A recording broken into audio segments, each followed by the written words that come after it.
Have you ever wondered why and where from the hero gets all his supernatural aid?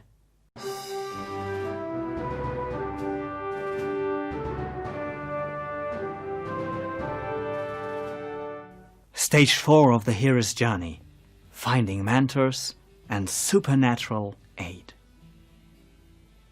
So the hero is now fully immersed into the world of adventure. He's crossed the threshold, and now he needs to find the resources to actually successfully complete the adventure. And where is he going to find that? He needs mentors. He needs magical weapons, magical tools. He needs all kinds of things, because the hero has to master supernatural challenges. He will eventually have to face dragons and monsters and trials in the next stage. This is what he will be confronted with. So he has to prepare himself.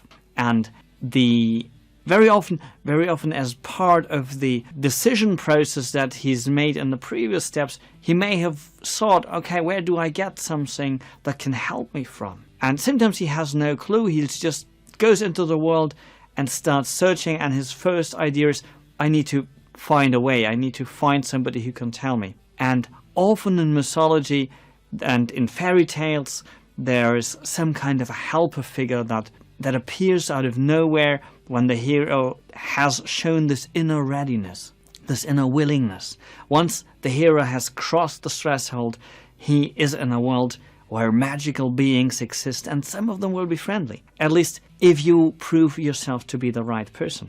So maybe in a fairy tale, the hero has helped some animal in some way, and the animal is thankful. Maybe he saved the animal's life, and the animal says, you know, I'm so thankful. If you ever need me, call me. And now the animal can do something for the hero that the hero can't, because the animal is small or big or strong or can swim or fly or something like that.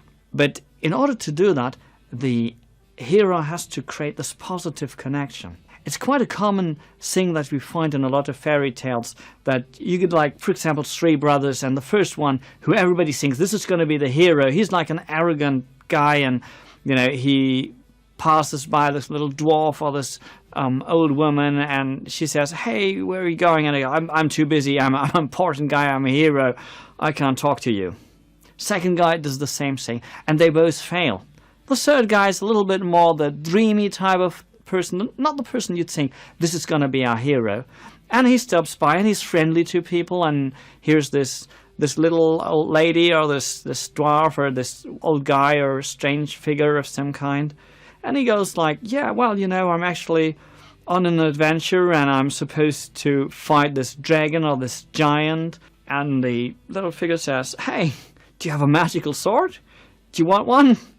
And so they get a magical sword, or they give them some piece of advice. You know, in order to defeat this giant, you know, he has a secret, and if you go there and get this, or you get a magic potion, or whatever it is. So they give them advice, they give them help, they tell them what to do, and how it is possible to solve the problem at hand. In mythology, it can be a deity who is supportive of the hero. In Greek mythology, is very often Athena, or, for example, Hermes, who offer certain advice or even actual magical items to the hero. For example, Athena has given her shield to Perseus, so he would be able to defeat the Medusa, which he was going to do in order to get her head, in order to then be able to defeat the actual monster that he wanted to defeat, which was the sea dragon that was threatening Andromeda, the girl he was trying to marry.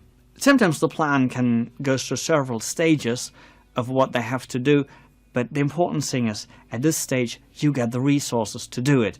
You get what you need, the tools, the advice, the teachings, anything that you need will be at this stage. And it's very important to create this positive connection. So here we meet the second helper. And the second helper is not so much a helper on a just cognitive level who gives you the information, oh yeah, there's the call, as the heralds did, but we also need to connect to this. He supports us, he gives us motivation, he gives us actual tools.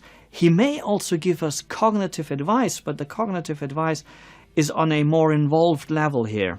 It's not just, okay, there's a dragon or there's a calling. It's like, it's more in-depth in a way. And it involves our whole being, because now we have to also positively relate to the mentor figure. Because if we don't make this connection to the mentor will say, just get lost. As we see in many fairy tales, where the helping figure, doesn't help all the potential heroes, just the one, usually that's the third brother or something like that, who shows a readiness, a connection, a friendliness to be willing and ready and worthy to receive the advice or the magic guidance or the tool or whatever it is.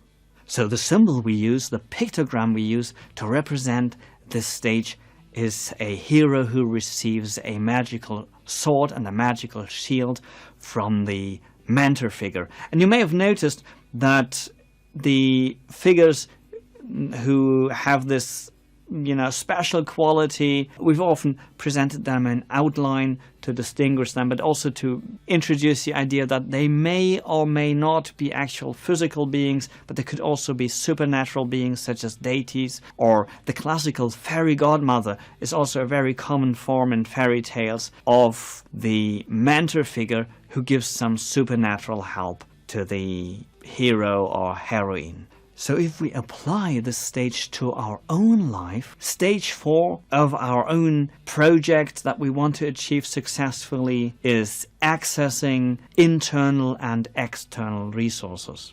Now, we could simplify that and simply say accessing resources, but I want to especially emphasize the idea that these can be internal or external. External resources would be all kinds of things. They could be material things, they could be finding the time, they could be social resources. Very often in any undertaking that involves other people, it's the other people and the connection to those other people which has to happen at this stage. But it can also be knowledge and many, many other things.